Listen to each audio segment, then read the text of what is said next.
Hey, living life is Stae. Hey, hey, living life is Stae. Hey, hey, living life is Stae. Hey, hey, love yourself first, explicitly. You owe it to yourself to move with that energy. Empower your self-esteem. Self-love is king. That's the only way to win. That's how you empower your dreams. Living life is Stae. Hey, hey, living life is Stae. Hey, hey, living life is Stae. Hey, hey, living life is Stae. Hey, hey. Hey y'all, happy Sunday. I'm back. It has been forever. It seems like, man, and it has been a time. It has been a time, but I thank y'all so much for being here. For those of you who are new to the channel, welcome. I'm your girl, Stae Hall, and this is the amazing Dr. Wallace Hall. Dr. Wallace Hall. Hey, Janet. Thank you so much for being here. Man, I miss y'all so much. Hey, Crooked Peach, how are you? I really miss y'all. Hey, Lois, thank you so much for tuning in. I'm just going to go ahead and get the housekeeping out of the way. My face look really round. Babe, does your face look round? Yeah, it looks really rounder. Go ahead. I'm sorry, y'all. He doesn't have his live etiquette. But anyway, I missed you too, Janet. Hey, Casey. Hey. The song says living life with Stae. So yeah, I'm back. So it has been a minute. I can't remember what I was going to say before Wallace interrupted me. Oh, I was going to talk about the fact that we are mainly on YouTube. So anybody on Facebook, thank y'all so much for tuning in. However, if you want to be able to communicate and chat with us in real time, you can feel free to jump over to YouTube. You can just put in @Stae Hall and subscribe to the channel, because I see people popping up over on Facebook. I do have all the monitors up so I can try to keep up as best I can. But sometimes YouTube and Facebook don't play together well. So I always want to let y'all know, feel free to jump over to YouTube so y'all can make sure that I can see. Hey, Dolores. Hey, Sweet Thumb. Hey, everybody. Man, it seems like forever. I'm going ahead and pinning the link now, just in case anybody wants to jump on with us. I'm pinning a link now to the top. But y'all, it has been a time. So I was gone for... Hey, Sweet Thumb. Hey, Dawn, how are you? I was gone for 6 days, y'all, and I don't even know where to start. We don't really have a topic tonight, but I just wanted to chat with y'all because I missed y'all. So I went back home to my hometown of Pittsburgh, Pennsylvania, right?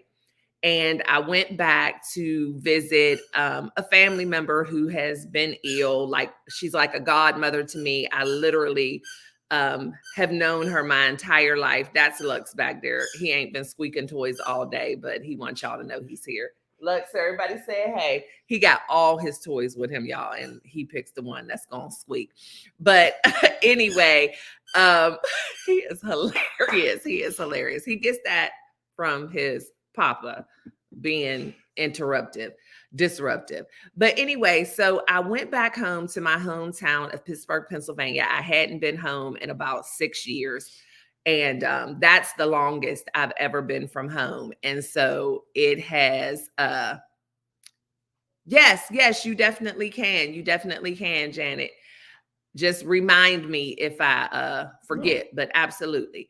But yeah, so I hadn't been home for about 6 years, and I was supposed to go back home in January or February, and there was a horrible snowstorm. And so I decided that I wasn't going to go home then, because they had told me that the roads were blocked. The kids didn't have school. And if y'all know anything about the East Coast, if they're blocking roads and canceling school and all that, then that means the weather is really, really bad. Like, I always tease people and say, you know, the most we would ever get is maybe a 2-hour delay. And that's only if the snow was up to the kindergartners' necks. Like, other than that, we going to school. So when they told me that, I'm like, well, no, I want to come up. I want to be able to enjoy my time. I don't want anybody, having to worry about getting on the roads to take me back and forth to the airport. So I switched the trip. I canceled the day of and rebooked another trip. So I'm buying all these plane tickets too, right? And not use them because y'all know, first of all, I always buy non-refundable, trying to be cheap, and then end up, that's a whole different thing. So I ended up buying new tickets and going in April.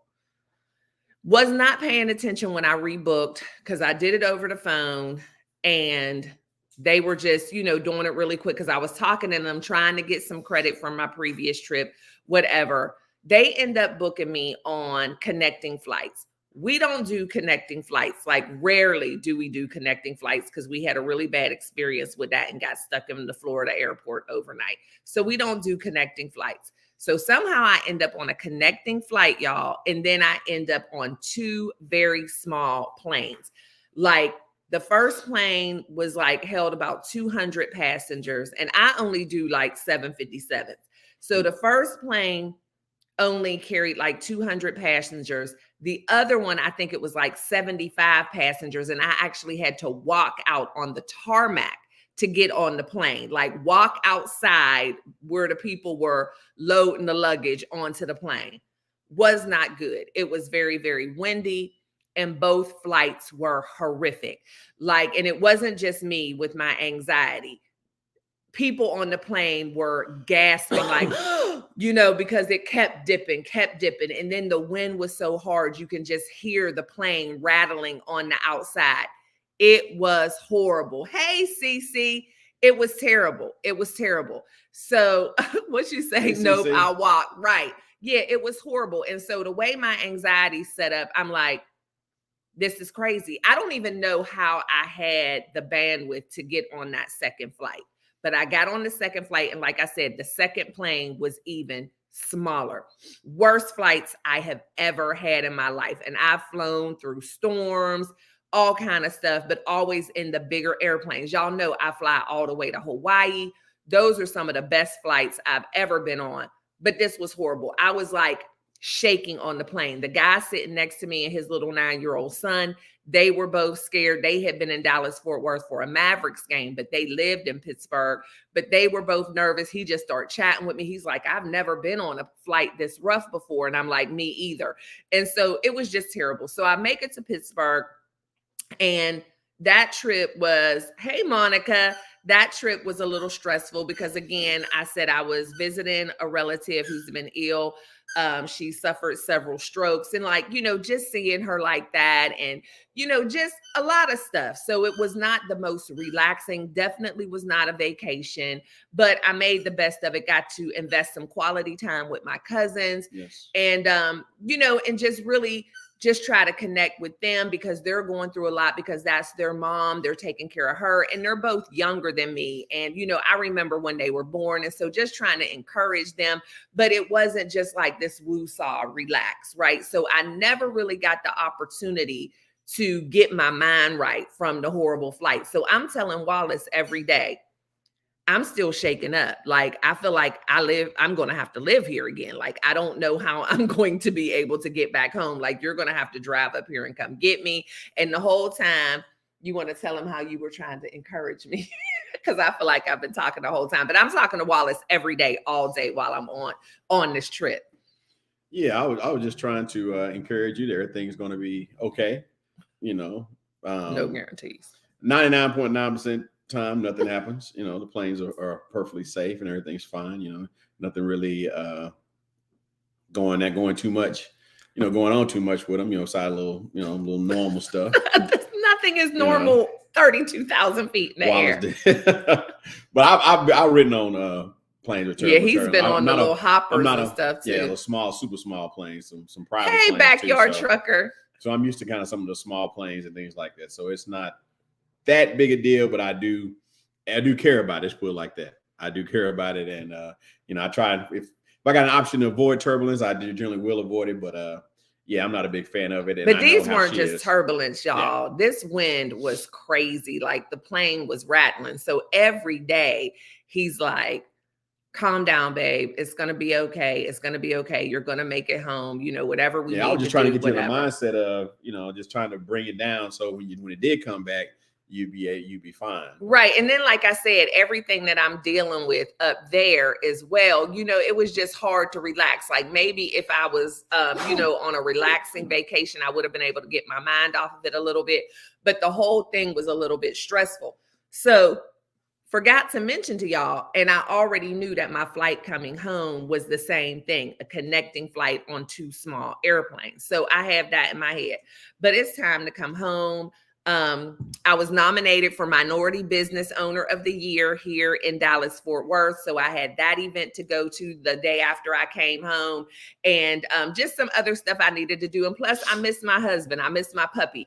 I know I needed to come home. She missed the puppy more. Whatever. I didn't win Minority Business Owner of the Year, though, but it was still awesome to be nominated, and 2 business owners that I really admire here in the Dallas-Fort Worth area won. So that was great for me. But just to have my name mentioned, hey, Trish, it was awesome. And I didn't want to miss that opportunity to be there. And I'm like, I've only had this business for 5 years, and 2 out of those 5 years was during COVID. So just to have made enough impact to be mentioned was major to me. And I didn't want to miss that. Hey, Sunshine, thank you for tuning in, honey.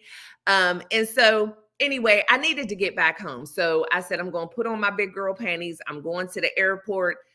No way, right? No way. The weather has been fine in Pittsburgh since I've been there. It wasn't windy. We hadn't had any storms. I'm like, everything's going to be fine. Thank you, Dawn. Another thing too, we got to Pittsburgh, terrible flooding. The Point had flooded. They had had tons of rain before. And so I was getting there after everything. And so it seemed like I had arrived on the last day of bad weather. One day up there, it was even like 78, 80 degrees, which is like major up there, like a heat wave. We sat out on the patio. And so I'm like, okay, there is no way I'm going to have a rough flight coming home. It's going to be okay. So I get to the airport. I grab a glass of wine from Vino's. Anyone, if you're traveling, if there's a Vino's in the airport, they will give you your glass of wine to go in a little plastic wine glass. So in case you need to get to your gate, just a pro tip, grabbed a glass of wine from Vino's, went down to my gate, and there's no one at the gate desk. You know how you get to your gate and they, if you have any questions or if you're on standby, there's nobody at the gate desk, and there's only like, first of all, I'm the first one at the gate, and I didn't get there super early. I just got there about 45 minutes before my flight because there was a lot of traffic, a lot of construction in Pittsburgh, just a lot going on. So I only got there about 45 minutes before my flight, but it was fine because I didn't have any checked luggage, whatever. I was able to go straight through TSA. I have TSA pre-check. Another pro tip, if you don't have TSA pre-check, you need to get it. Need to get that. It could be a lifesaver if you're running late, and it just cuts back on time. It's better than clear. Yeah, definitely better than clear. So I get there, I get my wine, I go to my gate, I'm on the phone with Wallace, and I'm like, babe, we're supposed to be boarding in like 20 minutes, and I'm the only one here at the gate. There's not even anybody at the desk. And so we just keep talking. And I'm like, dang, then like a couple of people trickled or end up being like 4 people at the gate. And I know I'm getting on another small plane. Now, this is my mindset, y'all. I'm thinking I'm getting on a small plane and there's only going to be like 4 people on the plane. So if our plane crash, it won't even be a whole lot of people. So it won't even be a big deal. So we could possibly crash because, just thinking this crazy stuff, 4 people on the plane, who cares, right? I care. It's not hundreds. I'm like, oh my gosh, And like another thing I do, like I always feel better when I get on a plane and there's babies on a plane. I'm like, oh, a plane is never going to crash when there's babies on the plane. Like I'm just a weirdo, right? When I think about certain stuff. I don't know why I'm saying this on the World Wide Web, but y'all better not use this against me.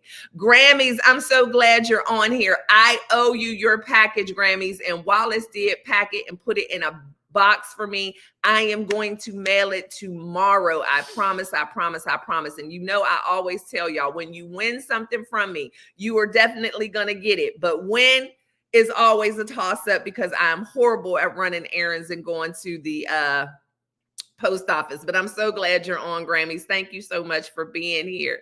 No, I didn't see the Franco Harris. I saw the big dinosaur. I meant to ask people about that, but I didn't see that, Dawn. So this is the first time I've ever been there and not seen it. But anyway, so please give me grace, Grammys. Oh, you laughing at me? Yeah, I'm horrible. I'm horrible. But Wallace got a box for it. He got it packed up for me. I just have to address it and take it to the post office tomorrow. But I'm going to do that for sure.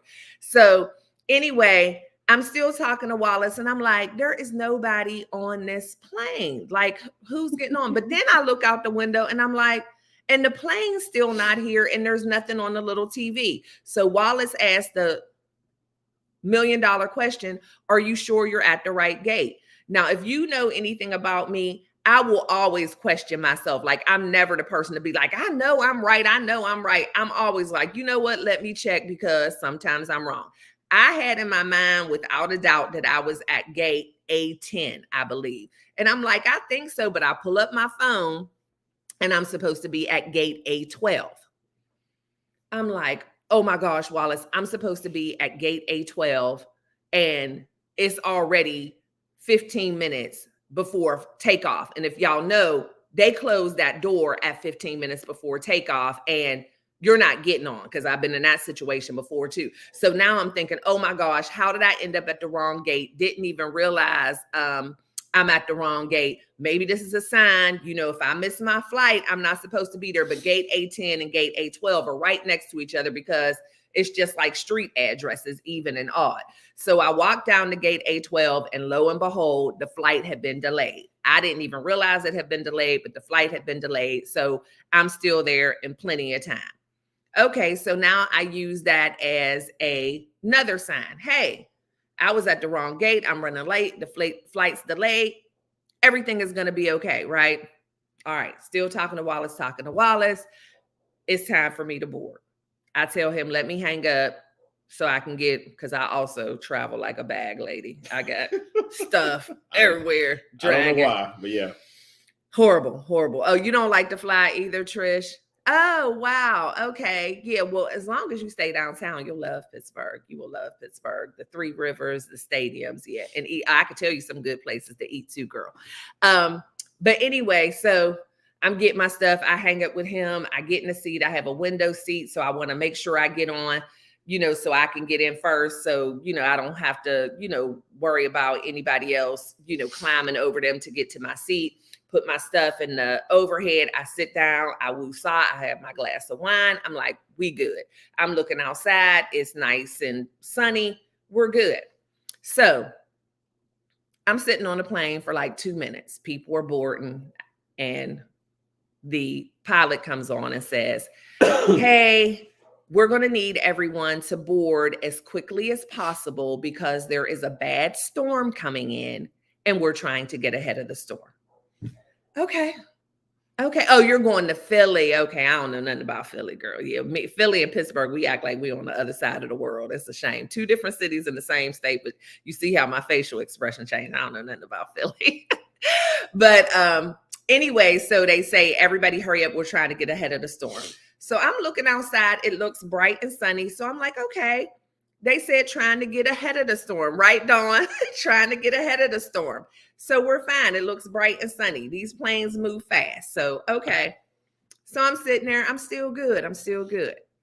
So then the next thing they say is, well, because of the size of the plane, we have now run out of space in the overhead bins. And so we are now going to need whoever has not got on the plane yet, or maybe pull some people off the plane because we're going to have to check your luggage. Okay, that's fine.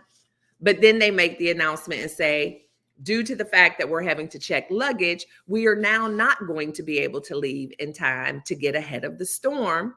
So they are going to try to reroute us. And now they're making sure that we have enough fuel. Y'all following me?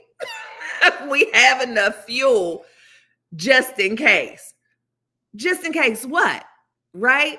So I'm like, first of all, why are we having to check to see if we have enough fuel? Like, y'all mugs ain't always filling up every time you land. Like, what do you mean? Like, shouldn't they have filled up the tank? Okay. So I'm still sitting there, y'all. I'm still like, okay, It's going to be okay. It's going to be okay. Because I got to get home, right? So get ahead of the storm, can't get ahead of the storm, rerouting us, got to fill up the tank. So then they get on and say, we want to let you know that this is going to be a rough flight. We're not going to be able to completely avoid the weather. Therefore, now we're still on the ground. Therefore, we are not going to be able to turn off the seatbelt light at any time during this flight. Say what now? Now, we have not even left yet. And so your radar, your whatever has already let you know that the weather is so bad that at no point during this flight are you going to be able to turn off the seatbelt light. Now, for me, the seatbelt light is always an indicator for me of when I can kind of exhale. Takeoff is always a little for me. And I fly all the time, y'all. But again, it's not my favorite thing. Hey, Amanda, thank you so much for being here, Ladybug. So the seatbelt light for me is always like, okay, once they turn off that seatbelt light, I can kind of chill, start looking at my phone, having conversation. And this is my first time traveling alone in years, so in about 6 years. So that's my indicator of I can relax for a little while. You tell me you're not going to be able to turn it off at all. But again, y'all, I'm still pushing through. But then they come on and say, there will be no drink service on this flight because we need the flight attendants to stay seated the entire time. Only water in emergency circumstances, and they will bring you a bottle of water because they cannot bring the cart out at all. I was done. Y'all, I grew up and my dad traveled all the time. He was a non-destructive test engineer for Westinghouse, and he literally traveled the world. Saudi Arabia, Taipei, Taiwan, all that stuff. 18-hour flights, 22-hour flights. Did not bother him at all. But one thing he always told me is, you don't really ever have to worry about a flight unless they tell the flight attendants to stay seated. Then it's going to be rough. So when they said that, I put up my church finger. For those of y'all who grew up in a Baptist church, y'all know what I mean. Excuse me, ma'am. I need to get off the flight is what I said to the flight attendant. And she leans over and says, excuse me. I said, I need to get off of the flight now. And I guess she could see in my face, oh, she about to lose it. So she's like, okay, no problem. She tells the other people, get up, let her out. She asked me, do you have all your stuff? I said, no, I have stuff in the overhead bin. Okay, is it in this one? Oh, is this yours? She grabs my bag down. I get all my bag lady stuff. I got my headphones, and she just leads me to the front of the plane. And she's like, are you okay? Are you sick? I said, no. I said, but all of those little announcements he's been giving have triggered me. And I had a horrible flight here. And I can't do it. I don't have the mental bandwidth to do it today. And she said, that's fine. Let's get off. So we're like, excuse me, pardon me. Because people are still kind of getting on and settling. She's, clearing the way, get me off. Because they don't want nobody losing their mind up in the air, and especially during a rough flight. So then we get to the front, and the flight attendant that's at the front. Thank you, Janet, a lot, right? The flight attendant who's at the front is like, what's wrong? And so I told her, and she says, oh, honey, I don't blame you because it's going to be a rough one. So now what I didn't tell y'all is because we were running late to get to the airport due to all the traffic and roads being blocked because of the flooding. And then Joe Biden was there that day too, I think. So my cousin had waited like 20 minutes at the airport for me to get to the gate. It's like a 45-minute ride turned into like an hour and a half because of the traffic. So she said, I'm not going to even leave the airport till you tell me you're at your gate. So I let her know when I was sitting at the wrong gate, but I let her know, hey, I'm at my gate. I'm good. Go home. So now I have to call and say, you got to come back and get me. I called Wallace while I was still on the plane and was like, babe, I'm getting ready to get off. And so he's just like, are you sure? And I said, yeah, I'm sure. And he's like, well, that's not what I wanted to hear, but do what you got to do. But y'all, I got off the plane. And so then I booked another flight for the next day on another airline on a regular size plane. And I made it home. But the moral of the story is, yes, way too much. you got to do what you got to do for your mental health and your sanity. And I'm the queen of pushing in and not living in fear. And God has not given us the spirit of fear, but we're still human, made of flesh and blood. And we do deal with anxiety and we deal with panic. And it's great to push through as much as you can, but we all have a mental bandwidth. And it was not going to be good. Like, I hate to say the rational part of my mind, because being afraid that something could happen is not necessarily irrational. And I don't ever want y'all to think that, because stuff happens. So don't let anybody gaslight you into thinking like, well, that's crazy. These planes fly all the time. And thank you, Dawn, and different stuff, because they do. But things have also unfortunately happened. So it's not irrational to have that fear. It's hard, when people let it just totally paralyze them, but don't let people gaslight you into thinking that having any types of concerns and fears is just totally irrational. But there was a part of my brain that was saying the whole time, you're probably going to be fine. You're probably going to be fine. Yes, Amanda said I would have been right behind you, probably ahead of you. Thank you. And that's what everybody said at home too. When I called, I'm like, y'all, I'm still here another night, and then I got to see some relatives that I hadn't seen, during that time. I'm like, hey, I ended up staying another night. Y'all want to get together this evening? But there was a part of me saying it's going to be okay. And I kind of knew it would be okay, but I can't control my feelings, right? And so what I was trying to avoid, not necessarily that I thought, oh my gosh, the plane is going to crash, but just that feeling of anxiety and no control. Because once you're up there, right? And so there's nothing you can do. I can't like just say, oh, I need a break, because when I'm facing some things, like I have issues sometimes whenever I have to go to the dentist. That's why I'm so obsessed about my teeth, because even getting my teeth cleaned can give me anxiety sometimes because they're so close in my face and, whatever. And so I can say I need a break and they can give me a break. Well, I can't do that when I'm on an airplane. So you have to make the choice that is best for you. And so that's the main reason why I wanted to share this, because I know I'm the life coach. I know I'm the one, who's always talking about, not being afraid, do it afraid, but you also have to give yourself grace, and you have to be able to know what your limits are within reason. As long as you're not paralyzed from the fear, if you just have those times where you just need to time out for a minute, because the thing was, I could get home the next day and it was going to cost some money, but my sanity was worth the extra money.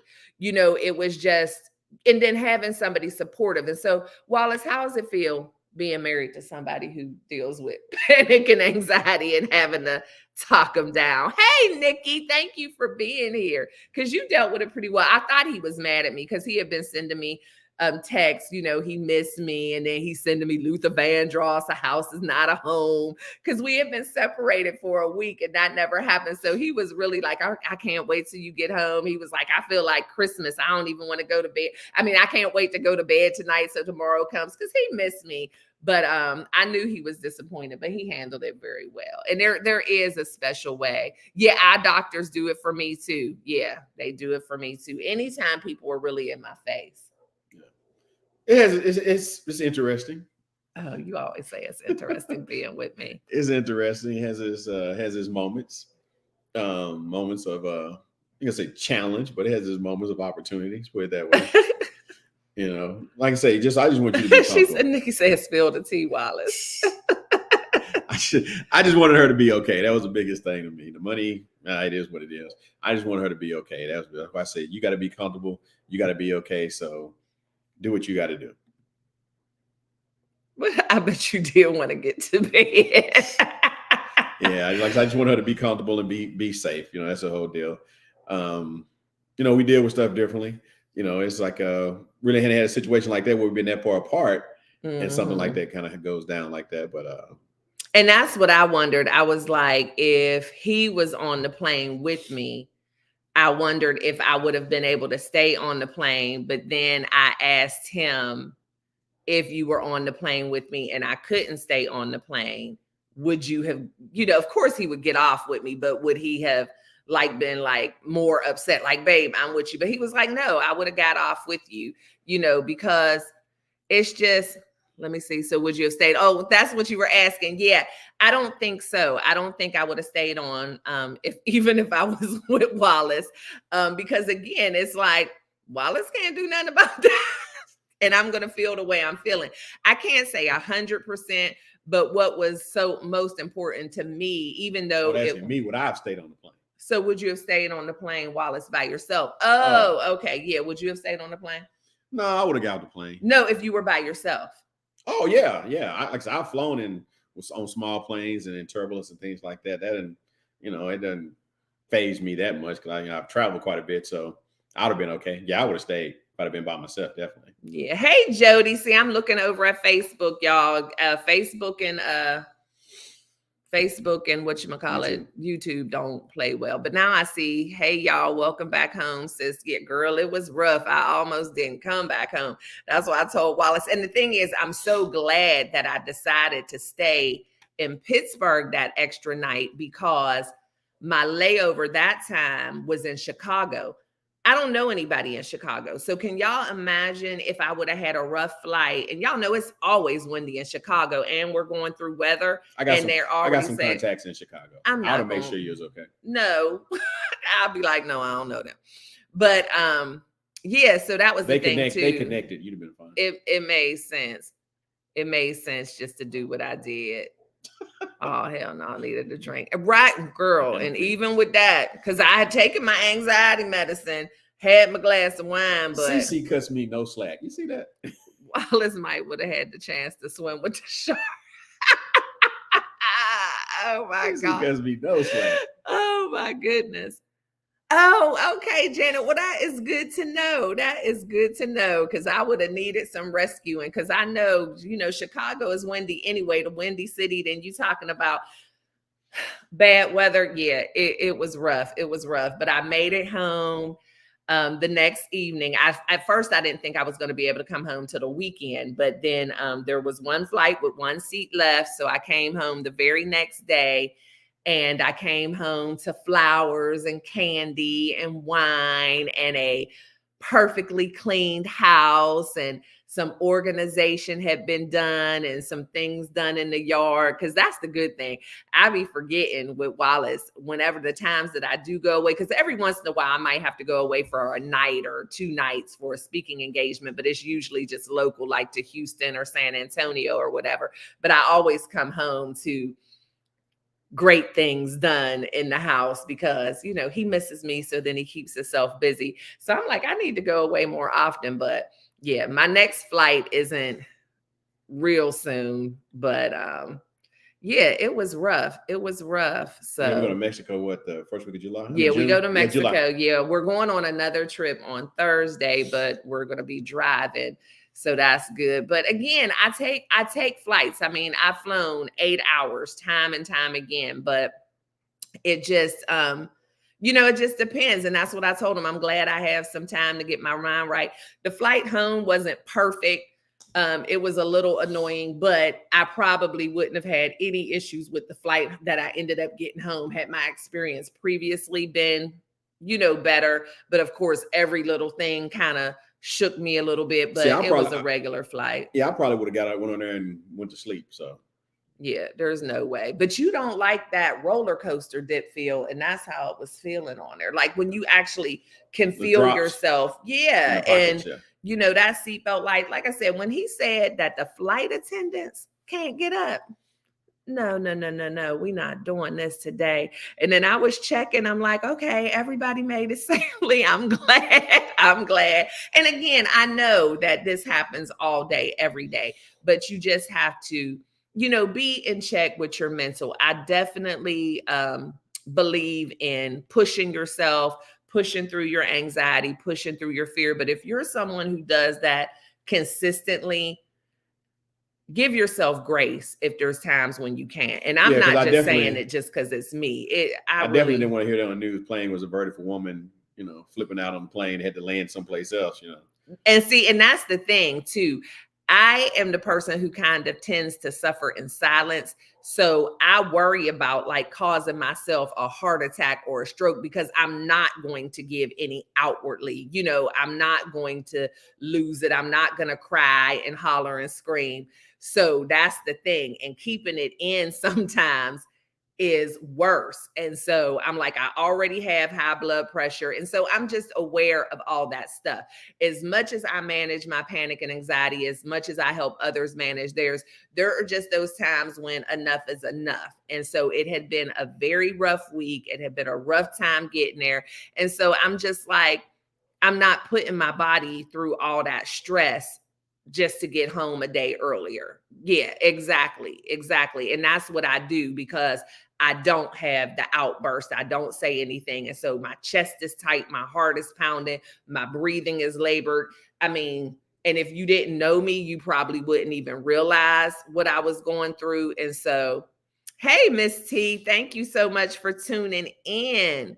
Yeah, you probably wouldn't even notice what I was going through. So that's why I was like, okay, I'm at capacity. Like this, I've done all that I can do. I need to get off, get a good night's sleep. And that's what I did. And so I still made it home in time for the awards. There was nothing lost. See, that's what I was worried about, Amanda. With her. My panic and anxiety would have had the plane landed quick. Right. Yeah. And that's why I know they hurried me off there so quick. People say that about me. I mask it really well. Yeah, I do. But I know that's why they were getting me off there because they don't want nobody up there, because they can't do anything but emergency, an emergency landing. And so, and I sat as long as I could. And I just realized one thing after another. And, I'm having a conversation in my mind. Am I going to stay on this plane or am I going to get off? Am I going to stay? Because whenever I deal with stuff like that, it's not a plan.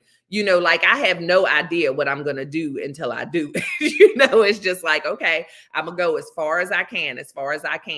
But once they made that last announcement, I'm like, I'm not going to be miserable for the next couple of hours dealing with this stuff. And then I'm not getting caught in Chicago. So, I called Wallace and I said, all I need you to do is tell me it's okay. And he's like, yeah, it's okay. If that's what you need to do, it's okay. And so I got off that daggone plane, y'all. On my flight to Vietnam, I was so scared.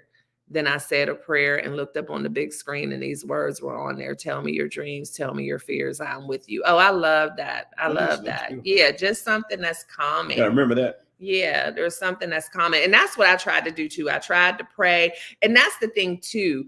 When you get to a point where your anxiety is so high, your thoughts and mind can be so clouded. And so, it's hard to even have that peace to say the prayer. Like I had already prayed before I got on the plane. I prayed once I got on. But then when they kept hitting me with those things back to back, because a couple of times I'm telling myself, okay, just calm down, just say a prayer, just calm down. But there's so much going on in my mind now. I couldn't even do it. I asked my dad about it later. He said, nope, I didn't see that. Oh, wow. Ooh. Wow. That was your own private message. I love it. But yeah, I just didn't even have the capacity to get myself. Yeah, exactly. Wow. Yeah, I just didn't even have the mental bandwidth to get to that capacity. But I got home. I was able to do everything I needed to do. She made it where she's supposed to be. Yeah, I got here in one piece, mentally and physically. Everybody else got to their destinations the way they were supposed to. I look at it this way too. It was a packed flight, so at least the ladies I was sitting with were able to spread out and have a seat empty in between them if they wanted to. Somebody got a window seat who wasn't looking for a window seat. I mean, it was a win-win, I guess. Like I said, I got to see a couple of relatives that I hadn't got a chance to see the other days while I was there, and spend some quality time with them and have some good conversations. It worked out, nothing was lost but some money, and money can never be a motivator for anything. Money can never be. Money's not the reason why I'm going to put my mental health at risk. Money is not, it's just money can't be it. So Oh yeah, Miss T, you got to catch the replay. I talked about my crazy flights, and my experience. Yeah, but I've been going for a minute, so I missed y'all. I didn't even vlog that much. I have some things recorded, but I really don't know how I'm going to put them all together. Just, depending. But again, the way that trip was set up, it wasn't like just a pleasure trip. And then I never want to invade anybody's privacy. And, we're dealing with sickness and health issues, and then just spending that quality time. Pittsburgh is a beautiful city. I wish I would have recorded more. How much do you think it's changed since you've been there last? Oh, a lot has changed, but more than what has changed, it stayed the same. It has. Got to eat some of my favorite foods, Minio's Pizza, Permani's Brothers, Capri's Wings. So I got something different every day while I was there. And like I said, it was a good visit, but it wasn't vacation. So, got to see a couple of my little baby cousins that I had never met. And they're 3 and, well, no, I had met Kendall before, but oh, well, I need you to resubscribe, Miss Cece. I don't know why they do that. Because it's like I'm up to like 650, 660 people now. But it's like as soon as I gain 5 subscribers, then I lose 2. And I'm like, I know people aren't just going on here and intentionally just unsubscribing. I was in West Mifflin for one night. Yeah, I was in Homestead the rest of the time. But yeah, I was in West Mifflin a little bit. Okay, 663. Thank you, Nikki. Thank you. Yeah, but they do that. I'll get a few. But yeah, I rode through West Mifflin. Like my house that I grew up in is not even there anymore. Somebody bought it to do something, tore it down, and then didn't build anything. So things like that are different. I did drive down my street in Homeville. Yeah, that's the name of my neighborhood, y'all, Homeville. So I drove down that street. That was it. I didn't even go past the high school or anything like that, but it was cool. I saw some people that I had gone to school with just happened to be out and about. Ran into a couple of people. So it's always cool to go home. It's a bittersweet kind of, whatever. But I plan on Homeville homies. Yes, girl. Yes, that's our old stomping grounds. But yeah, I plan on trying not to make it so long until I go back again, because, things are happening. Family members are passing away. Unfortunately, I lost one of my uncles a few weeks ago in a car accident, and I wasn't able to get up there then because I was actually in Hawaii and everything happened so quick.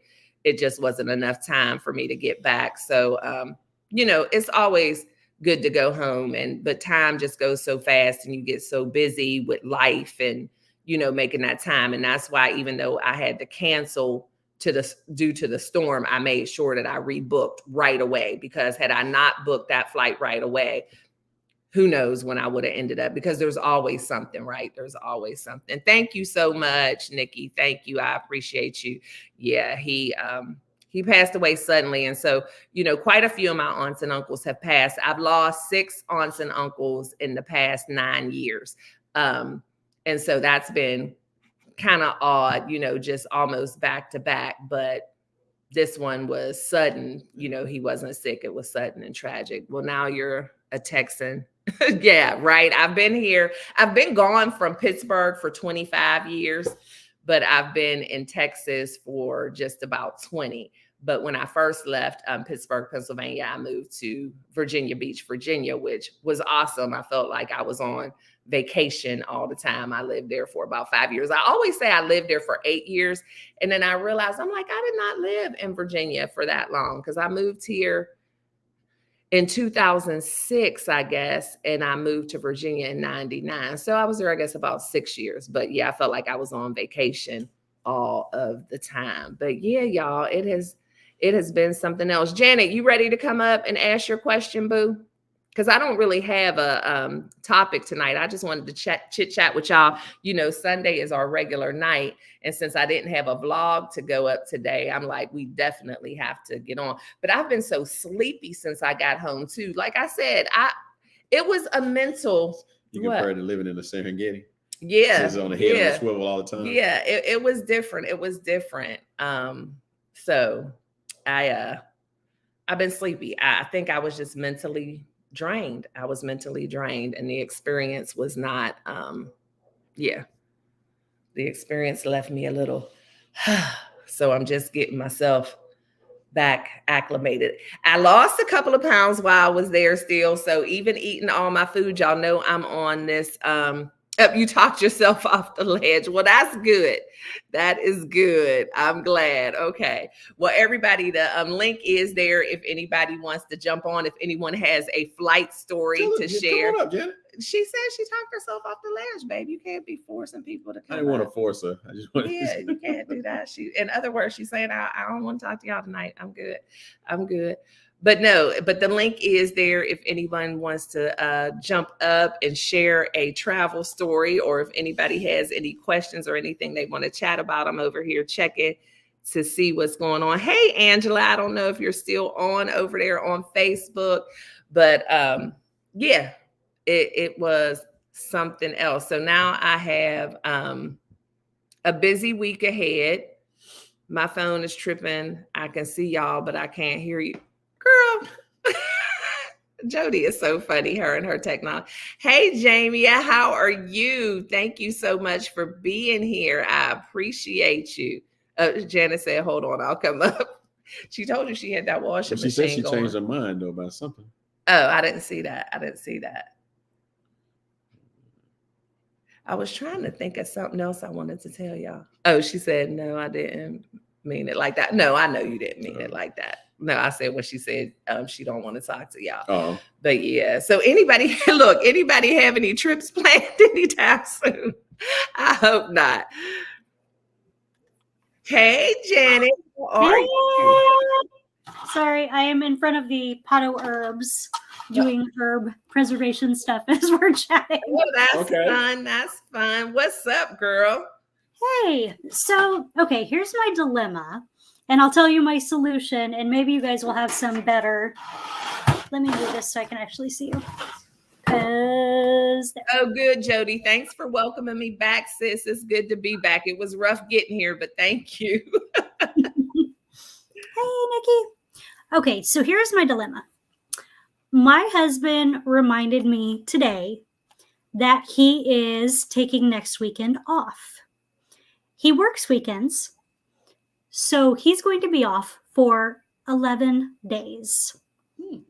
11 days here in the house where I work. It does sound great, except I have to accomplish tasks. I'm launching my business in 2 weeks. 13 days, actually, to be exact. Right. Are you going to put him to work?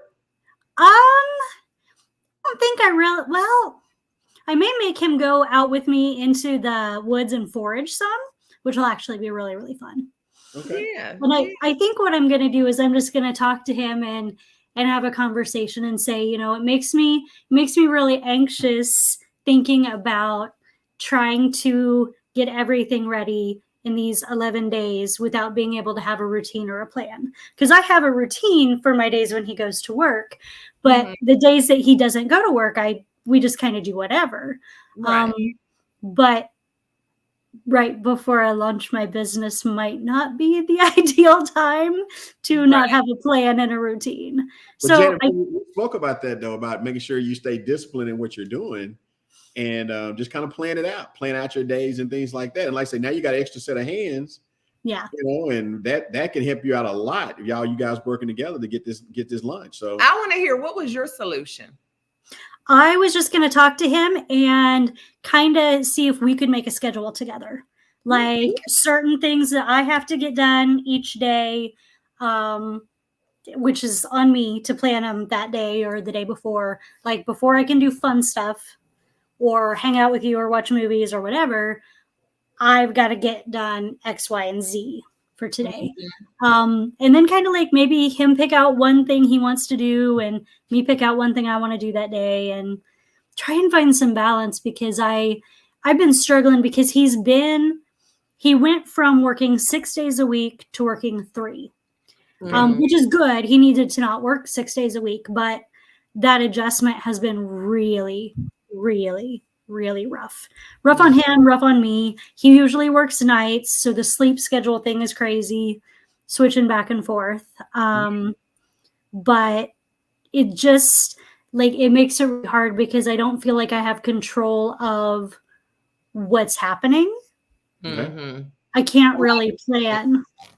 Yeah, lots of change. And I don't do well with change. I'm very like, when things change or when I don't have control, a little bit of a control freak. Right. Well, see, but that's the thing, you know, I always say about the AAA. So you're aware. And so then you hold yourself accountable and then you take action. And so you're aware of all of that. And so just holding yourself accountable to say that sometimes you do have to let go of all of the control and that change is necessary and it's normal. And so what I would suggest is your plan is great. Just have that conversation with him that, hey, I love the fact that you're going to be home so many days and I want to spend time with you. However, I have the business stuff going on. So anything that you can be included in with the business stuff, that's great. I would love to have your help. But other than that, maybe, you know, every day from 8 to 1 o'clock, you know, I'm doing business stuff. And then after that, it's your turn, you know, and just things like that. But it's just about having the conversation. But did you see what Nikki said? She talking about, sorry to hear that, Janet.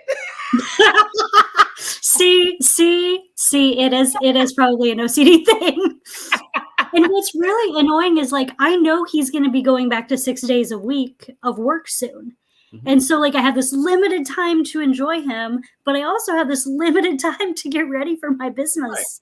Like, right. And so, and this is an odd time too. Like if you were just now launching your business, then it wouldn't be that big of a deal. So I'm sure your husband's reasonable. He'll understand that. He may be excited about helping you. Yeah. Because that's quality. That's quality time there. You guys spending that time working together. That's quality time. Yeah. So. Yeah. Exactly. Cool. It's a and since my business involves a lot of going out into nature and picking herbs, I mean, he's all about that. So, seeing him. I mean, in theory, but he's pretty camera shy, actually. So I don't know. He's not like this one. No, James. I was doing a live with a couple that we watch their YouTubes all the time, and James came in and said hi before the live, and then when we ended the live and then had a like post live chat, James came in, but he didn't come in at all during that live. Oh, wow. I'm good. It's not for everybody. It's not. It's not for everybody. Let's see. Oh, Jamie has said congratulations. Cece said, I would love to have my boo home for 11 days. Honestly, anytime but this one, I would too. Like, because he works so much. Jamie said, Cece, I would love to have a boo. Fair. Scheduling sounds good and fair. Yeah. Let me see. I understand. Hey, Tori, thank you so much for being here. Cece and Jamie, I need to check your temperature. Listen to Nikki. Oh, my goodness. Nikki, don't tell me you're on the Man Haters Club. What's wrong with y'all? But no, I think it'll be fine. Yeah. My biggest thing with everything, it starts with just having the conversation. Yeah. Just have the conversation and you may find that it's not even a big deal at all, where he's like, oh, I know, you know, that you got stuff going on. Don't worry about it. Do what you got to do. You know, as long as you make that quality time, and y'all might end up doing more stuff together than you even thought. Yeah. Which would be awesome. Yeah. Yeah. I think it'll be fine. But definitely if you plan don't it. Don't overthink it. You guys playing around stuff. It's definitely going to make it more beneficial for both of you, for the business and for, you know, you guys' relationship and the quality time. Yeah. I think it'll be it's going to good. be great, Janet. Yeah, don't get in your head too much about it. That's what you tend to do. Too late. I'm going to try it out of my head, though. Yeah. Just relax. So when does this start? Tomorrow. Oh, girl. You fine. Yeah. He reminded me today that it was a thing. Oh, that's right. That's what you said that when you first jumped on. Yeah. I totally didn't. It didn't click. Like, I knew he was taking some days off, but it didn't click that it was how it was going to fall in, you know, regards to everything else going on. Right. And you've been so involved with the other stuff. But like I said, it'll probably be nice to have another set of hands on deck. Yeah. Yeah, it absolutely will be. And all that. So, yeah, I think you're going to be fine. I know you're going to be fine. Great. You're going to have a good time.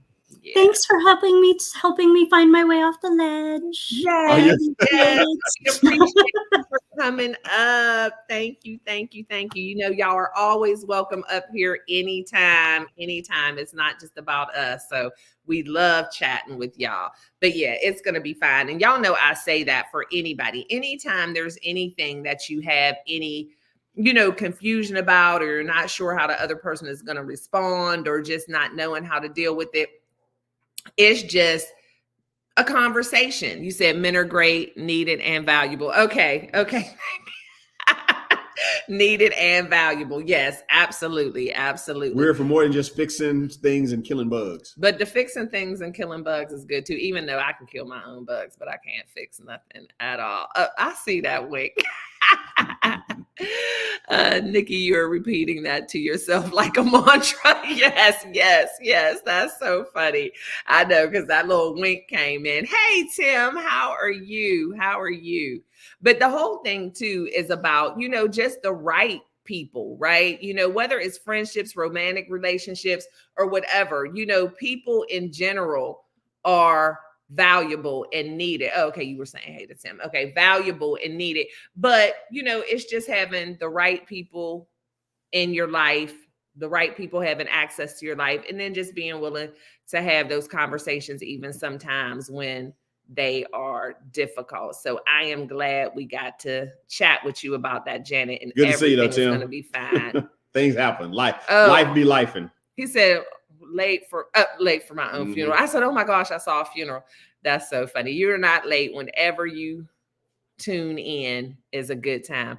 My husband is about to retire. I work from home. It's going to be new territory here. Yeah, we just dealt with that. And you know, it was great for us, but this is our first time ever being home all day, every day together for the most part. Of course, we have to separate, take different meetings and stuff like that. But we just found that balance, because the biggest thing for us is because we're so goofy. We had to make sure that we made time for work, right? Because when he first came home, it was like, oh, party time. He's home. And, you know, where do you want to go? What do you want to do? And it's like, oh, wait a minute. Don't nobody have no jobs around here. We got to work. See, I run a tight ship. So we had to get things in order around here. He don't run no tight ship. He was hard to break in. He was chilling. He was chilling. But I had to let him know. I'm like, hey, we don't have jobs, partner. You came home to help me run this business. But so we have separate offices. My office is upstairs. His office is downstairs. And that's how we worked a lot to begin with when he first came home. However, when he wasn't home, I rarely used my office. I was always sitting right here where y'all see me in this kitchen area. And so that's what's bad, because now I'm still downstairs a lot and we need to be separated, because I'll just go in his office and sit down and start talking. And it's like, yeah, quit it. Yeah, it is. It's a lot of change and adjustment. You just have to make it work. But, you know, it's about, again, boundaries as well, because even when you're together all the time as a couple, you know, it should be enjoyable, right? None of us should be dreading having our spouses be home all the time, but you also still need your personal time and your private space as well. And you should both have a healthy amount of time on your own. And it just kind of happens. Like, it's nothing that we have to plan. Like, the thing is, before Wallace was home all the time and he was, you know, off to work and we were separated all day, every day, we rarely were in separate rooms in the house because we weren't together all day. But now, since we're both here all the time, oh, you just want to keep that comment up from Tim? I just thought it was funny. Let me see. Watch it while Stae might put a knock. Yeah. You just want to keep that up. Yeah, you can go ahead and keep that up. No, we take that down. You can go ahead and keep that up. I like that. We'll just keep that one up. But, you know, so now we do find ourselves in separate rooms more now than we did before, you know, where he might be watching a movie or sports in one room and I'm watching my, you know, killer stuff on my TV. So that, you know, we just separate in the house a little bit more because, you know, we don't want to be in each other's face. Absolutely, Tim. And same here. You keep us laughing all the time. We appreciate you. But Yeah, so that's just the kind of stuff that's a little bit different. Like it's not, it's not the same, but different because you need your time. I hope that makes sense because I was trying to read comments and interact at the same time as I was saying things. But yeah, just still having your space and not feeling smothered, but also making sure that you continue to spend time together and don't take it for granted that you're home together all the time and still do your date nights and still have your conversations and your pillow talk and all that kind of stuff. One of the biggest things is being able to separate work from home life or work from pleasure. Yeah, and we do have, unless we have like events or something in the evening, we still have like work hours. We still kind of do lunch at the same time together. Things like that. We get our coffee in the morning and we call our kitchen the break room. So yeah, the kitchen is the break room during the day. Yeah. The kitchen is the break room. Oh my goodness, yes. I don't know what I do without laughter. And we laugh and joke a lot. We don't take ourselves too seriously at all. We laugh, joke all the time. But yeah, just setting those boundaries and making sure that you're intentional and still intentional about your relationship. And I just can't stress it enough. Don't just take it for granted, the fact that you're both home together all the time, that you're having that quality time you need. Still pay just as much attention to your relationship as you did before, because sometimes when people get home, it, kind of separates them a little bit because you just feel like, well, we're always together, but are you spending quality time together? So we just have created that healthy balance of, we don't always have to be together because we have that opportunity to, so we don't want to smother each other, but we also are intentional about the quality time. But y'all be fine too, Dawn. I'm looking forward to it because now that you're working from home, that'll be fun, y'all, with Maisie and whatever. So that's going to be a good time, a really good time. It's so good chatting with y'all again this evening. It has been forever. I'm looking forward to getting on my regular schedule. I'm going to be live again tomorrow. I usually have all of my content planned out, which I really do still have it planned out, but I haven't looked at that list. I took my laptop with me to Pittsburgh, but I did drop one video one day while I was there that I had already edited and had ready to drop before I left. And then I had a couple of Zoom meetings and that was it. So I haven't looked at my content schedule. So I have no idea what I'm going to be talking about tomorrow, but I will definitely be back tomorrow. And then, like I said, I have some vlog footage, but it's so choppy. It's going to be a little more difficult to edit than normal, just because, I got to piece it together. Oh, you're welcome, Dawn. You're welcome. Quality time is my love language. Oh, that's Wallace's. You like quality time too. And so do I. But my love language is gifts, which can be kind of embarrassing to say, but my love language is gifts as far as I love to give gifts. Now, there's the doorbell and there's y'all crazy nephew. Who's that? Probably Jasmine bringing back the truck. Your daughter borrowed Wallace's big old 18-wheeler. Oh, she hasn't borrowed. Oh, I thought she was bringing it back. So they're moving into a new house. Hey, how are you, Chris? I remembered this time. Hey, tapped in. But yeah, my love language is gifts, but it's giving gifts. I love to give people gifts. So it's getting gifts is cool, but quality time and touch. Yeah, see, and that's like Wallace too. Yeah. So good to see you. Laughter is everything when I'm with y'all. That's all we do, girl. Yes, we always have a good time when we're together. Always. It was so good to be able to hang out with you. I think I was with you at your event the day before I left out of town. So yeah, we have a good time with my girl Jody for sure. Okay, everybody's saying hello. But y'all hear that dog barking like he is crazy. But yeah, our daughter and grandkids, their little family is all moved. They're moving into a new house. And so they're borrowing the truck to move some stuff around. I don't know why. I told y'all I've been so tired. I have fallen asleep. I thought they came and got the truck earlier while I was sleeping and they were bringing it back. But yeah, they just coming to pick it up and he losing his mind. But yeah, knowing your love language is is important too. So I'm so glad so many of y'all know your love language. I really like, for me, my love language for me is, what is it? Acts of service. Like, it just means so much to me when people do things for me, like little things. And so, like, that's why I love, like, when I'm away and I come back and Wallace does little things in the house. I don't know, that just shows me that you care. And especially when it's not like the regular stuff, like he'll organize my stuff for me, you know, because he knows I can be all over the place. And I'm somebody who is very difficult for me to ask people to do things for me. So when people just do things for me that I need to have done, I just appreciate it so much. Like, I'm always telling him, you know, how many times since I've been home have I told you were awesome? When I see other little stuff, I'm like, oh my gosh, you're so awesome. Like, I'll notice something else that he did. And I'm like, you did this? Oh my gosh, you're so awesome. Like, just little things. So yeah, so my love language to other people is gifts, and love language for me is acts of service. I love, you know, it just makes me feel good. It makes me feel, appreciated and cared about. My daughter's is words of affirmation. Oh, that's good too. Yeah, I think my youngest son is a words of affirmation. I think so too. Person. Yeah. Oh, and Janet says she likes words of affirmation. I give a lot of words of affirmation.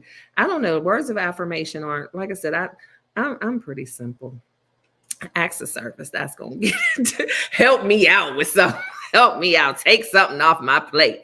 That's what makes me feel good. Because again, like I said, I need help a lot of times with things, and I don't ask. So when people just do it, it's just like, oh my gosh. It really makes me feel good. So let me see. I don't give a lot of words of affirmation, but when I do, they are deep. Oh, yeah. I do a lot of words of affirmation because look what I do, right, for a living in my coaching and all of that. So a lot of what I do, and with soft skills and emotional intelligence, I give a lot of words of affirmation and touch. And Chris just saying, hey, but that's good. It's good to know your love language. And those are conversations that are good to have with people as well, you know, when you're entering into relationships. Because people don't always know right off the bat what it is, but there's no shame in letting people know so that they can communicate with you the most effectively and be able to allow you to feel valued and heard and appreciated. And if they're trying to speak to you in a love language that doesn't resonate with you, they may have all those feelings for you, but not, you know, be able to communicate because they don't know your love language. Husband is on break now, chatting with him on Facebook about the upcoming 11 days. Perfect. I love it, Janet.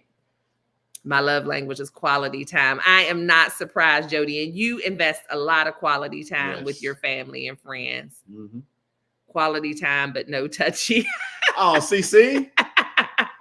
That's who needs to come up and talk. I know. Not that way, yeah. Whatever you want to, CC. CC cracks me up. It's always fun with CC. But yeah, that's me too. It's like quality time is good. But again, like even with the touch and whatever, that's not as important to me, but I know that's important to him. So there's things that, you know, I make sure that I do that might not just come naturally to me, but I make sure, like, I grab his hand from time to time. I give him random hugs. I snuggle up to him because he likes it, but I have to be intentional about that. And it's not that I don't like it. It's just not stuff that always just comes natural to me because I didn't grow up in a very, you know, touchy family. Like there wasn't a lot of hugs and kisses in my house. Like that's just not how I grew up.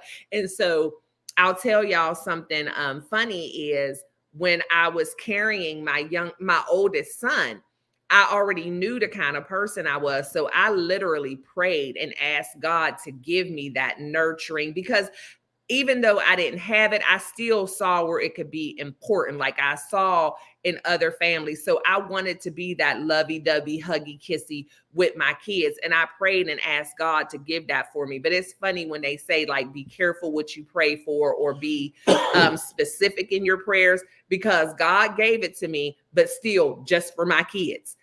So I am very, you know, like, oh, with my kids and my grandkids or whatever, but still I'm just not that overall type of person. And so, but I am intentional, you know, to be affectionate with Wallace and let him know because that is important to him. And so when you're in relationships, it is important to ask those questions and have the conversations, and don't just be like, oh, well, touch isn't my love language, or words of affirmation isn't my love language. If it's theirs, then be intentional about implementing that in your relationship, even if it's just with them. It's not changing who you are. It's just tweaking certain things about you so that you can be the person that you desire to be for your significant others. What do you mean, touchy? I don't know, who was that? Cece gonna have to tell you what she means. Yeah. I'm like that with my kids, but I didn't grow up with a C. Yeah, so we're in the same boat. We are in the same boat. While I'm getting ready to launch a business in 13 days. It's fine. You got this, Janet. You got it. You got it. I understand, Stae, because I grew up in a similar situation. Yeah, so it's kind of like you end up just, what you're used to. But, I knew the link is, I pinned it at the top. I think if I didn't, let me put it in there again.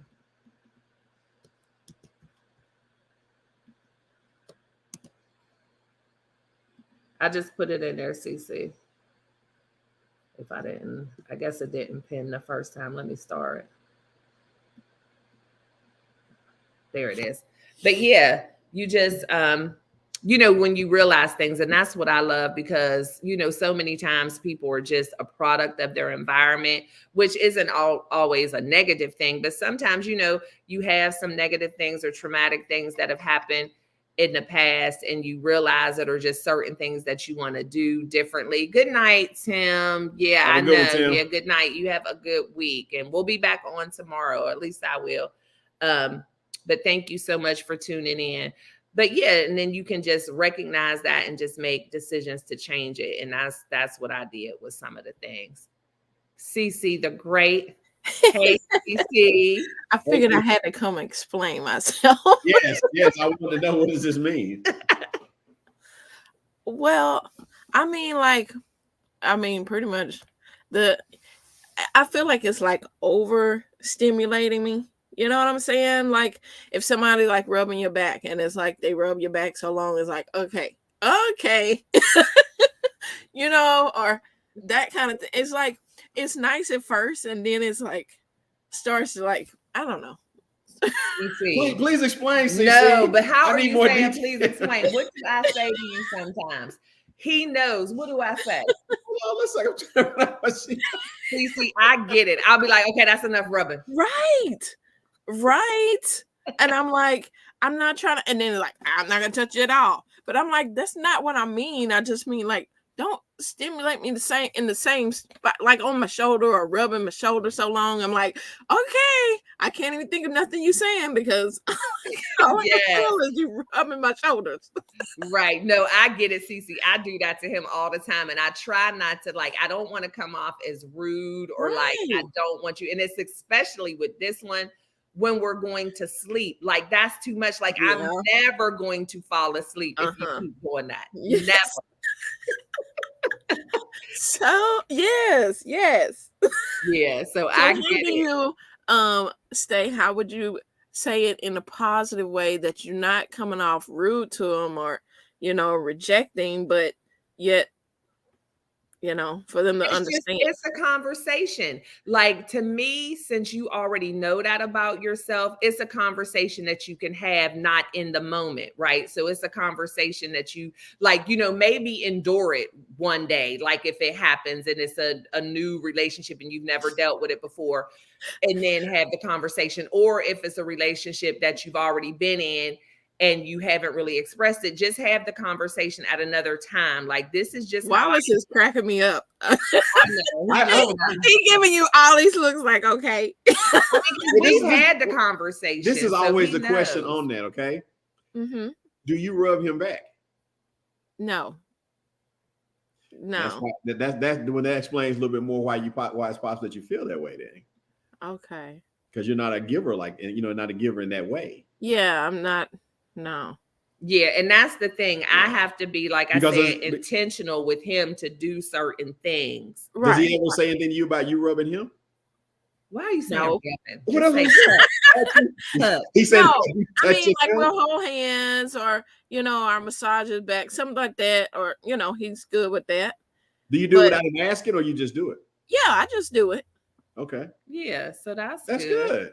That's Yeah. good. Because at first he would have to ask, and then I'm better. I'm reading the comment. I'm sorry. I'm sorry.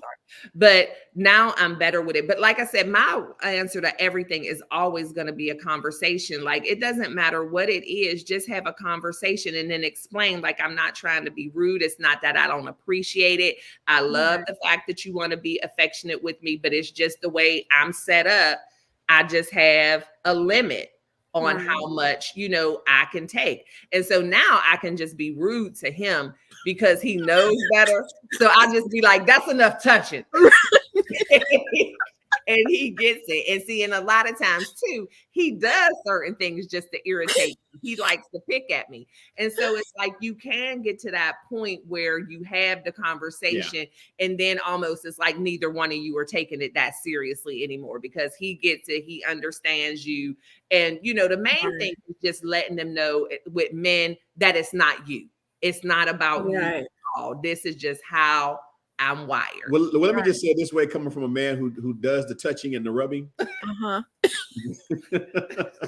The conversation, we talk about this all the time. Communication is so key, and she's dead on with it. Just have the conversation about it, and be open. I always tell couples to be open because we talk about relationships and stuff. It's about give and take. It is. Sometimes you got to endure a little more, because that's just what it is, and kind of sometimes that's stepping out of your comfort zone. That's a big part of it. And being open to that opens those other doors to to intimacy and things like that. Just being open and willing to endure. I hate to say it like that, but willing to. Yeah, I mean, because there is compromise. I mean, because there's times too, like with Wallace, where I'm like the countdown is going on in my head, like okay, 4 minutes, 4 minutes, and then to say something. Right, because you don't want to seem rude or, especially, nice mood and everything. And you're like, and all you can think is that rubbing is starting to rub and my skin rubbing off. I feel like my skin's about to rub off. Well, see, is he trying to set the mood? Well, like maybe cuddles after, and I'm just like, okay. Yes. It's a space. Yes, no, but I that get is a it. conversation. I get it, but yeah, it's just having a conversation. Yeah, we're talking about setting the mood, or because have you had the conversation at all?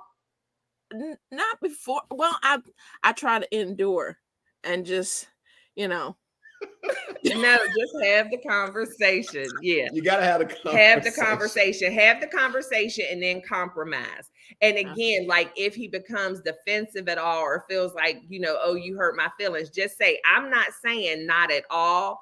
Just I just want you to be okay that when I tell you it's enough that you don't feel insulted. Right.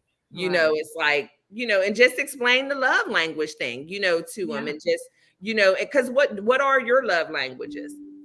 The quality time is spending quality time, not just spending time, because that has to be explained as well, because people think, well, we're in the same room together, it's we're spending time, and I'm like, no, I need quality time, like we're conversating, we're engaging in conversation, or y'all something cuddling like that. Huh? Or y'all cuddling like time, right? See, listen to him. Well, yes. But quality time is mine. And like gifts, we kind of me and him talked about that, because kind of trying to figure out love language and things like that. And see, that's a conversation you definitely want to have, while y'all are sitting, at dinner or riding in the car. Just bring up the conversation. I would say the wrong time to have this when the rubbing is going on. Yeah, that's why I said, you might door another time before the conversation. That may not come off the right way at that particular time. It didn't.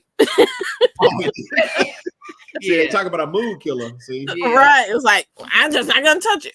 Well, then it was just all sensitive. Men are sensitive, but having the conversation is, and like I said, most conversations need to be had. See, Just that little bit done got on my nerves.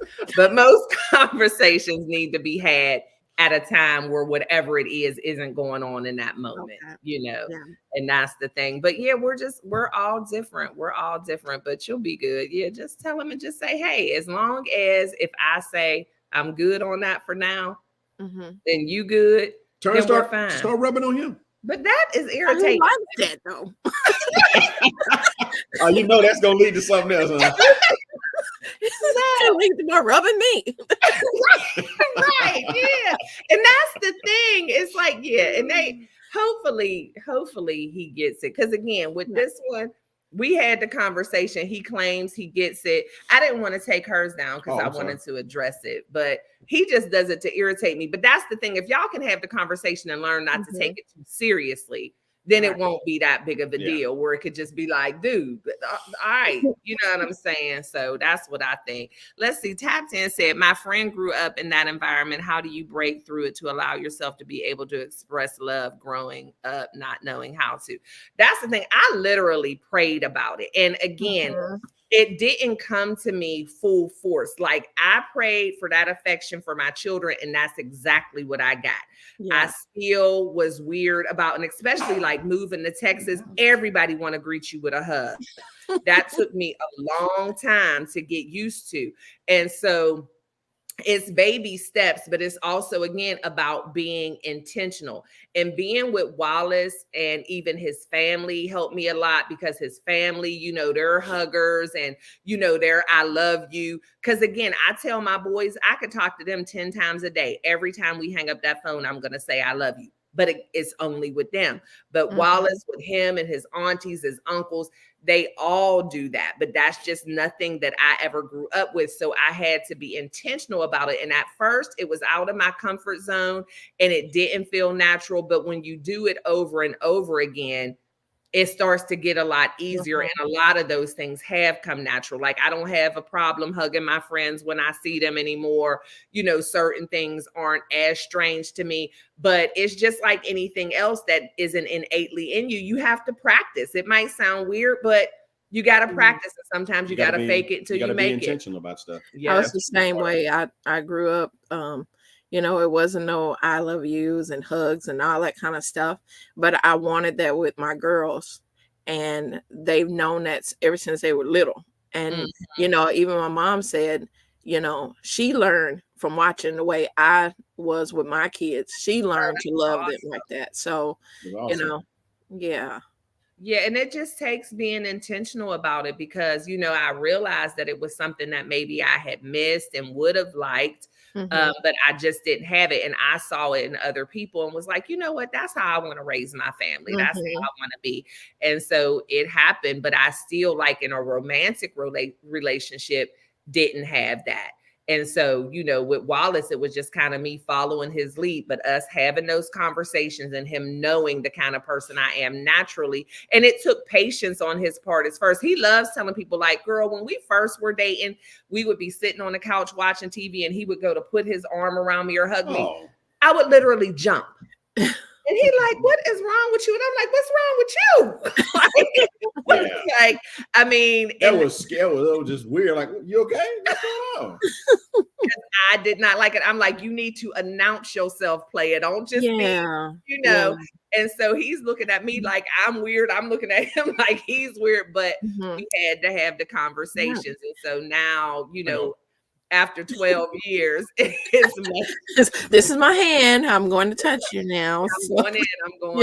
So. But I mean, that's good because a lot of people have triggers, you know, of, you know, maybe past traumas or things that they went through. And so explaining that to the person that you with and say, you know, it isn't you, is because I dealt with some things. And so I'm learning to be okay with, you know, the right kind of touches and the right kind of situations.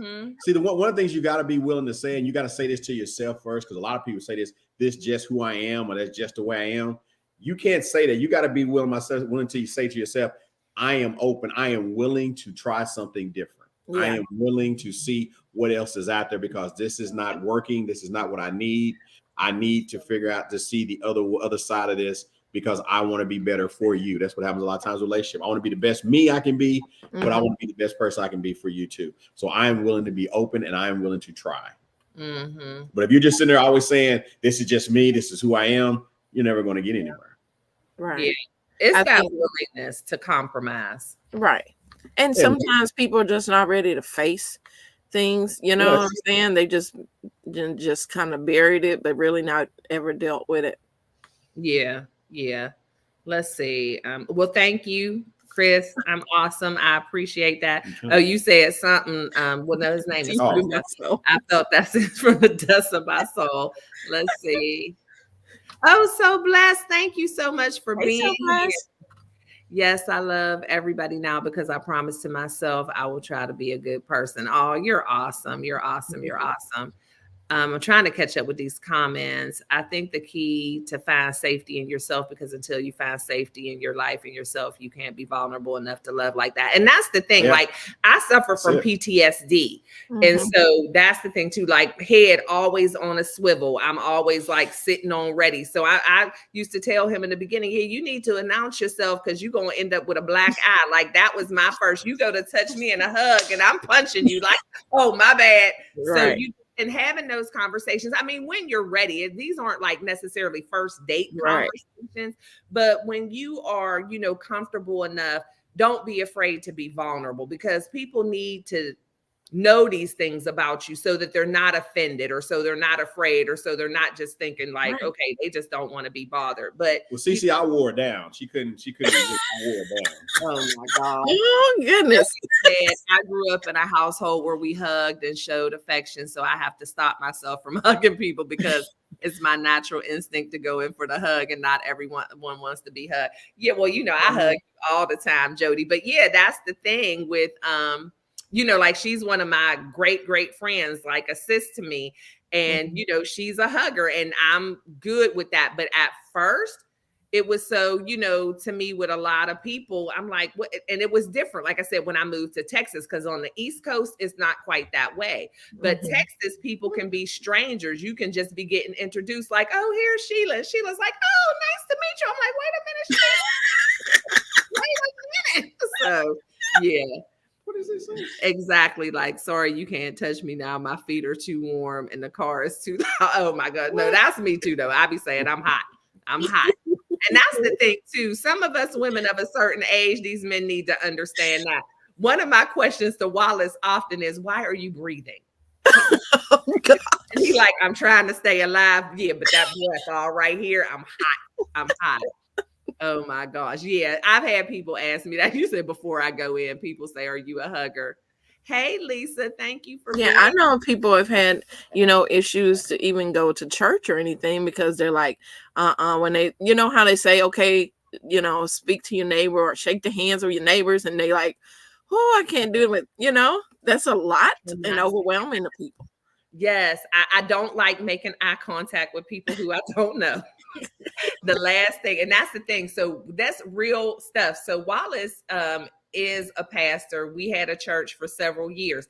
That's one thing I asked him not to do, and he doesn't. He does not do that. I'm like, do not do the look to your neighbor stuff because people don't like that. Yeah. I'm one of those people. And so he never did that. He never did that. If he said to say anything, he would just say it. You ain't got to say it to nobody. Just say, like, everybody just say. And that's it. Because it puts people in an awkward position sometimes because it's not okay with everybody. And people can also be offended by that when you don't look at them. They're like, okay, you know, it's awkward. It's awkward. I'm fine with being hugged by friends, hubby, and kids in the family, but I don't like the whole church hugs by stranger thing. Yeah, that's too much for me. I don't like it either. I still don't. And go ahead. I was just going down. Well, now that I know that, I won't put. Girl, please, you always hugging. Hush, Jody. I don't want to hear that. Navigate and touch after trauma is definitely the source of my conversations here. Yeah. And that's the thing. You never know what people have been through. And, you know, it's like, God bless you. I tell Wallace all the time, he had a relatively regular life, which is awesome. And I'm so glad that I was blessed with a man with a regular life because it has helped balanced me out so much.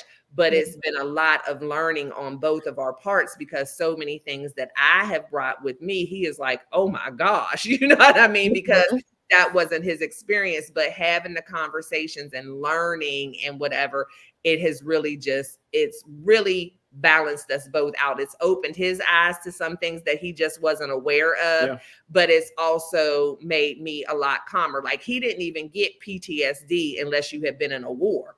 And it's like, no, it's a real thing. Like, and a lot of people think that, like, you say PTSD, they're like, oh, were you in the military? No, I was at my house. Right. It's just certain things, but, just being open and willing to learn about each other and having the conversations, it just makes a world of difference, because you're two different people coming from two different households, two different backgrounds. And the way you look at life and the way you interact with people is going to be different, but that doesn't mean it can't work. Right. For sure.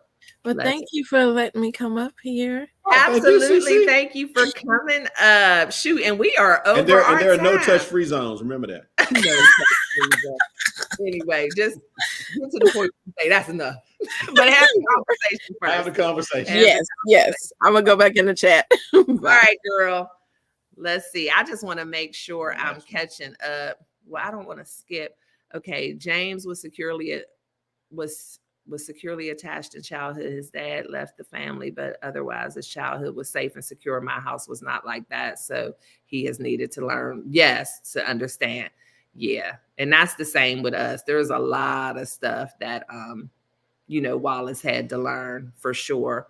I'm now ready to just be alone. Truth be told, it's hard when you keep trying and get nowhere. The thing is just being patient. I definitely understand, feeling like being secure and being by yourself and not needing where? The last one you go down. Oh, okay. But just still being open to it. I just never want anybody to close the door to having that. Okay. Yeah. I also have PTSD. It's been a challenge for my husband to understand, but it's been really sweet. But he's been really sweet about it. Yeah. That's him too. Where? Okay. This one? Mm-hmm. That him on? Okay. Stae and Wallace, would you give up after getting nowhere after 30 years? No, I wouldn't. This is the thing. What giving up looks like for you. Like, if you're no longer like actively looking or pursuing or, whatever, that's one thing, but just not closing your mind off to the opportunity, because a lot of times those relationships happen when we least expect it, from somewhere we least expected it. And, like I tell y'all the story about me and him, we were just friends at first. I wasn't looking for anything, let him know I wasn't looking for anything. And then it turned into something. So as long as you're still open to it, I'm completely fine with anybody being okay one way or the other. Like, that's a healthy place to be in. I'm fine if I find it, I'm fine if I don't. But just, I don't want you to miss out on it when it's right in front of your face, just because you've completely closed off. So not giving up. No, I never want you to give up. The thing you have to do on that, I would suggest, just be open. Don't necessarily look in or anything like that, because that's really when you really find yourself in relationships and things like that. When you're not looking, you're not trying, you're just out there just enjoying yourself. And men are attracted to that when you're just being yourself. They see that confidence in you, that you're okay being yourself, you're okay being just how you are. And that's when they generally say, hey, I like what she's about. She's good. She's doing what she needs to do. So guess what? I think I might want to pursue her a little bit. So that's generally when it kind of happens. So just be open. Don't completely shut it down. Just kind of keep your mind open and kind of go from there. Okay? Because it happens when you least expect it. I was 27 when I got married, but I needed to get secure in myself before I was ready to be with James. Yeah. And that's why, y'all know me, live your life, LYFE, love yourself first explicitly. And that's what my first book is titled. And then that's what the first chapter of our couples book is titled, because we started the couples book out with saying, you have to love yourself first. Like, we didn't even want to get into all the interactions and communication as a couple until we address the individual. You have to love yourself first. You have to be able to love yourself, flaws and all, have given yourself grace, forgiving yourself, done the work to get over past traumas as much as you can. I hate to even say get over past traumas because we don't get over them, but how to navigate and cope and move on through life as healthily as we can before we can truly be in a relationship. So that was exactly the right thing. It's been closed and open so many times, together and then apart with the same person. I'm open, he's not. Well, that's the thing too. With that one, sometimes that's the thing right there, because I tell in my life coaching a lot when I'm talking to women, they have similar situations. And I'm like, if you're in a situation where it's back and forth, I'm going to call that chaos. And I don't know what your beliefs are spiritually, but I come from a certain spiritual belief. And I know that the word says that God is not the author of confusion. And to me, when you're back and forth, that's confusion. So in my mind, that's automatically not going to be the right person. However, as long as you continue to go back and forth and entertain that, he's not going to send you your person, because he's not going to put that person in the midst of your confusion. So first you have to be open to completely letting that situation go, the situationship, and then being open to what is going to be good and healthy. Sometimes we just get so used to something or somebody that we just keep entertaining it, even though we know that's not good, because there shouldn't be a lot of back and forth, and y'all should be on the same page. It's about being equally yoked. So that's the advice I would give. Be open to releasing that relationship, and then be open to something new. Because wounds never heal when we continue to pull the scabs off of them. They never heal. I mean, as soon as they start healing up, and then we go right back into that same situation and opening up that wound again, pulling that scab off, that's just not healthy. Yeah, and it's difficult. And like I said, it can be hard to part ways because we've just become so used to something, but you know in your heart that it's not right, and you deserve something that's going to be whole and complete, and somebody who is open to it. And so, and for all those years, that's too long. You got to ask yourself, is this even a relationship? You know, is this relationship benefiting me any? Yeah, you definitely need to take time to heal and learn after traumas. Absolutely. That's why I say we all need to do the work. I suggest counseling. People get tired of me. I know when I was away on my trip, I talked to so many people and I kept saying counseling. And it's like, is that the answer to everything? Yeah, that's the start. That's the start of the answer. And just to be able to sit and talk to somebody and be completely vulnerable without judgment, and somebody who can give you those tools and skills you need to cope.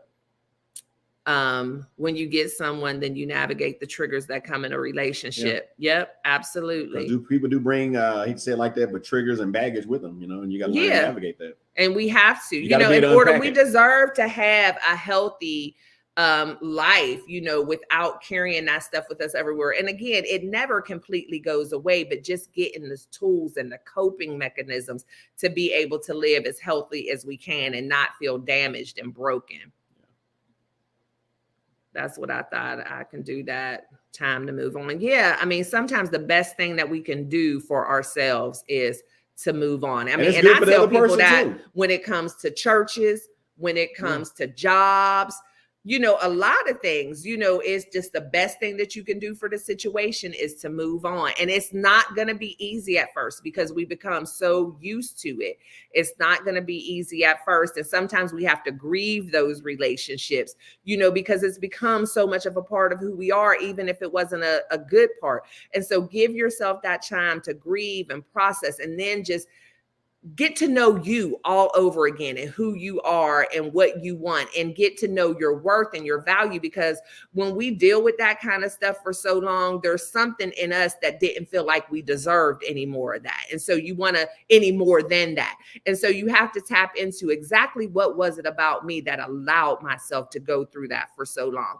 And we've been there, but just do that work and you come out and you're refreshed and you're renewed, and now you're ready for that healthy relationship. Hey, Wellness, thank you so much for being here. Well, like I was saying, sometimes you do that'll free them too, because sometimes they're in a certain situation, they don't know why they're in this relationship also.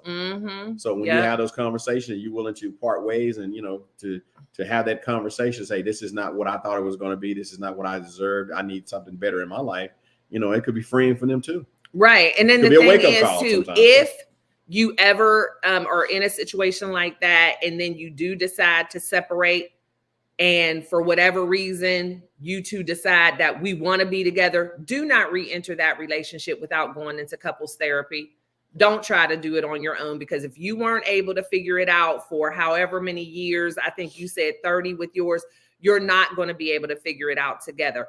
I can't say that it wouldn't work, later, maybe, but definitely not without counseling. So if you ever decide to re-entertain that, y'all have to go in counseling together. Yeah, you definitely deserve that commitment. Yep, you deserve that. Let's see. Everybody's saying hi. I want to make sure I'm not missing anything. Let's see. Oh, you are welcome. Yes. You're welcome. You're welcome. I'm so glad that, whoever knows where these conversations are going to go, but I love the fact that y'all feel comfortable sharing with us. Oh yeah, she got y'all know I'm an hour earlier than y'all in the morning. So it is I think like 6:00 for me, but I need to start doing that. I definitely do. I've caught a couple of the replays and I love it because a lot of it I'm able to keep up with my chunky self. So I appreciate it. I do. Sounds like you and him are both stuck. Yeah, that's true. That's true. But y'all, this has been great. I logged on having no idea what we were going to chat about, but I definitely wanted to share my crazy flights and my trip with y'all and just let you know how much I miss each and every one of you. We got to get one question in, though. Okay. And make sure y'all check and make sure y'all still subscribe, because they be unsubscribing people from the channel. But Wallace wants to do one of our questions from the love seat. So y'all know, and I always forget about that, but he always want to ask the crazy question. So come on, what's the question, partner? How have we grown as a couple since we first met? Oh, well, shoot, we just talked about it. That's probably why you picked that question. I know for me, I've grown as a couple by being able to be more open to the affection and all that, and not feeling so smothered and triggered by your advances. And, just being able to have that affection for somebody other than my kids and feeling safe and vulnerable. That's definitely how I've grown. And as a couple, though, because that's really how I've grown. But I think as a couple, in that same vein, where we can, because, we tell y'all this stuff about the conversations and different stuff. We didn't wake up like this. Like, this is stuff we've worked on through our relationship, and stuff that we realized that maybe didn't work in our past marriage, and then stuff in the very beginning of our relationship. So we haven't always had the excellent communication with each other. And there were certain things and how I would say things sometimes that would be offensive to him, or he would feel like I was hurting his feelings. But I think we communicate so much better. Like, the first 2 years of our relationship were really learning. But the one good thing about it, even though it wasn't easy from day one, we both were intentional from day one, and were very, very serious about having excellent communication. So at least we had that on the forefront of our mind. And now I think we are awesome communicators. We can talk about anything and nobody's really offended. And I say really, because sometimes something might rub you a little bit the wrong way. You'd be like, really, dude? But we are able to, hear each other out, and there's no issues at all. So what would I know I would say as understanding backgrounds. Like you kind of alluded to earlier in the conversation, knowing how certain things you've been through, things that I was completely unaware in my upbringing. That's made me a more rounded person. I think being in ministry and things like that made me more open to see things through other people's eyes, not just through my lens, but now I can see things through other people's lenses too. So I can look at things more rounded now from different angles to understand better viewpoints and things like that. So when I am counseling or I am speaking to people or speaking to groups of people, I can come from different angles and I can make more connections now, because, that's something that you shared with me, and that kind of made me, be a more well-rounded person. And I think that's how I've grown, just to be able to appreciate you more. Yeah, because you used to be very black or white. Yeah, because that's when you come from your world, your world, and that's what I came from. And, my world's where I was at. So being with you and things like that, especially in this relationship, I've learned to appreciate you more. And I thought I appreciate you in the beginning, but learned to appreciate you more just by understanding your background and the things that you've been through, and things like that. So that's how I think we've grown. Yeah, I agree. Well, I want to shout out everybody who was on Facebook. I'm sorry, y'all, for just now seeing you. I see Monica, Sean. Hey, Larry, Geraldine, Geraldine said, good conversation, just right for this age group and dynamic. The growth years and marriage is where you are. Oh, and for many others. Yes. And so y'all know on Facebook and YouTube don't always play well together. So if y'all want to make sure that I see all your comments all the time, please feel free to jump over to YouTube at Stae Hall, subscribe to the channel. Then I'll be able to see you over here. But thank you for tuning in over there in Facebook world. I think we had a couple more comments. I think Wellness was saying she's going to start trying to do some workouts in the evening. I saw that. So I would really love that. Let's see. Thank you both. This was a great live. Greetings, everyone. It's now every time I do, he says there's no one for him but me. But that can be manipulation too. So you want to make sure what kind of workout are you doing tomorrow? Okay, I won. It sounds like you and him are both stuck. Okay, you were telling me I'm further down. Oh, here it is. I'm going to try to do the workouts at night. I'm about that life of workouts in the morning. Okay. Okay. So that's what she was saying. Okay. Good night, everyone. And thank you all for your aid and support. I'll catch the beginning on a replay. Yeah, the beginning is crazy. Glad you were here. Good night. See, she's saying night to her, but good night. Good night. Good night. See you in the YouTube streets. Good conversation. Okay, that's what's Geraldine's. Okay, I think I'm all caught up. Have a great evening, everyone. So y'all have a wonderful evening. This was an awesome conversation. I missed y'all so much. Thank each and every one of you for being here and spending this part of your Sunday evening. We've been on here for almost 2 hours and the conversation was absolutely amazing. And we'll have to do more of this where, we just come on and talk about whatever we talk about. And Grammy, I'm going to get that package in the mail to you tomorrow. So thank you all. And y'all know the drill. I love each and every one of you to bits and pieces. Always be kind and love one another, but never forget to live your life. LYFE. Love yourself first explicitly. And we'll see you next time in the hallway. Don't fight to touch us. Bye, y'all. Living like a stage. Hey, hey. Living like a stage. Hey, hey. Living like a stage. Hey, hey. Living like a stage. Hey, hey.